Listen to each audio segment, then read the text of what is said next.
The upcoming elections, and I mean more than just the presidential elections, I mean Senate and congressional. I have had a feeling for approximately 2 years that it's going to swing fully Democratic. Even when Trump was riding the biggest wave of support and the Democrats were doing everything idiotic, you couldn't find a way to be more idiotic.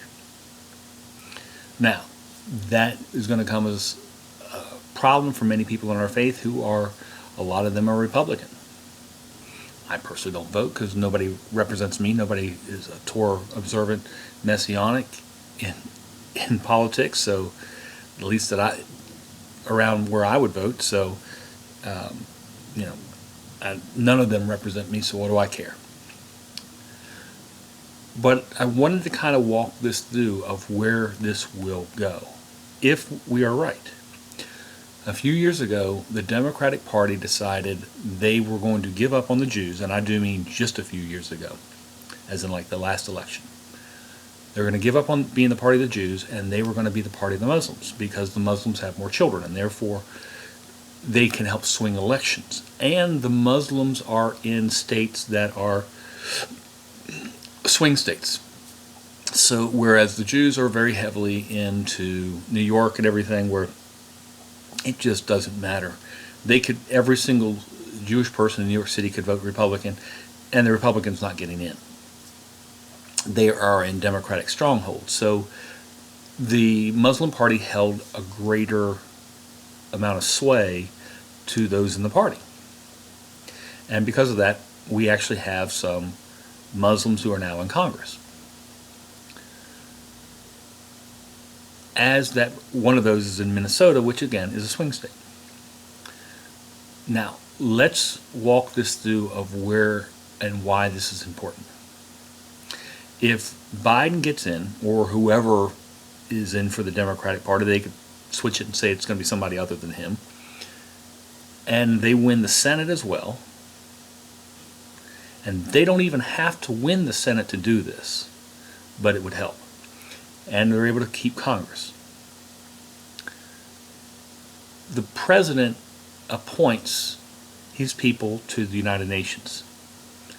That would be the very first thing to go in. Now again, if it's a Democratic-controlled Senate, they're rubber stamped in. They'll be in within the week almost. I mean, it's going to be very quick to have whoever's going to be leading the United Nations. And the United Nations is really more important than almost anything else. Why? Because the Democratic Party has already said we're going to support Palestine. Which means, let me kind of walk this through. Since the United Nations did their vote to make Israel a state, it was a two-party solution. Israel was supposed to be a state, and Palestine was supposed to be a state. Israel got voted in for their statehood, and Palestine was vetoed by the United Nations at the UN Security Council.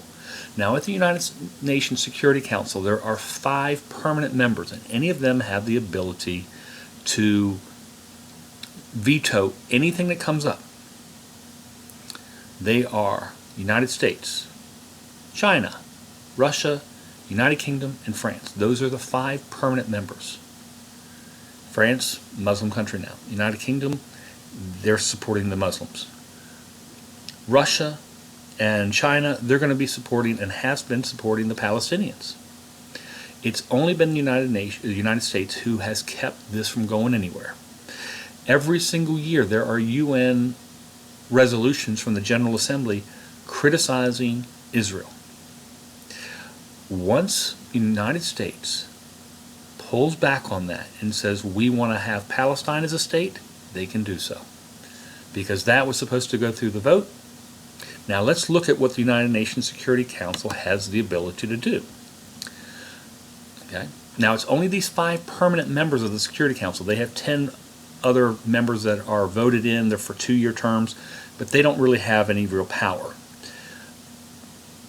The powers include peacekeeping operations. Peacekeeping operations are just short of the warfare, but very similar to that.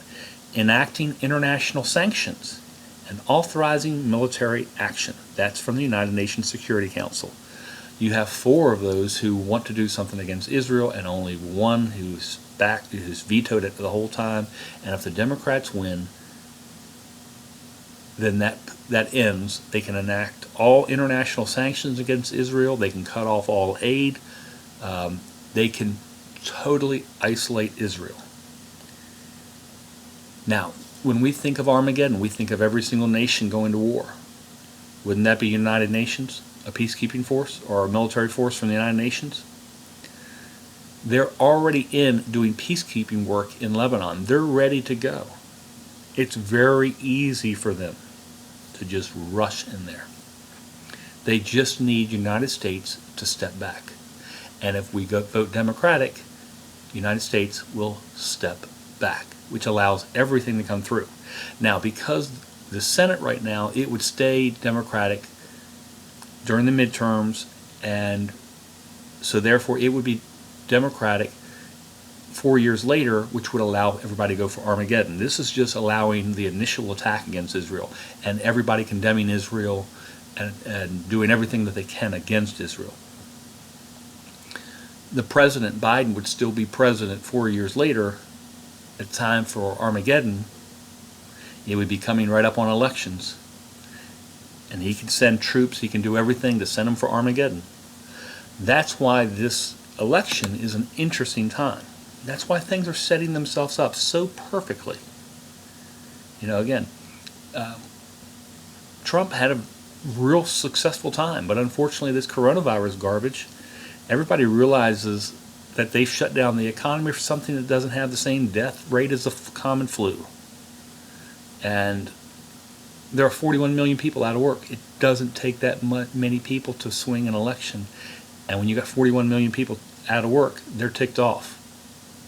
So hope you can see where this may be very well going. Getting things into where they need to be for prophecies to be fulfilled.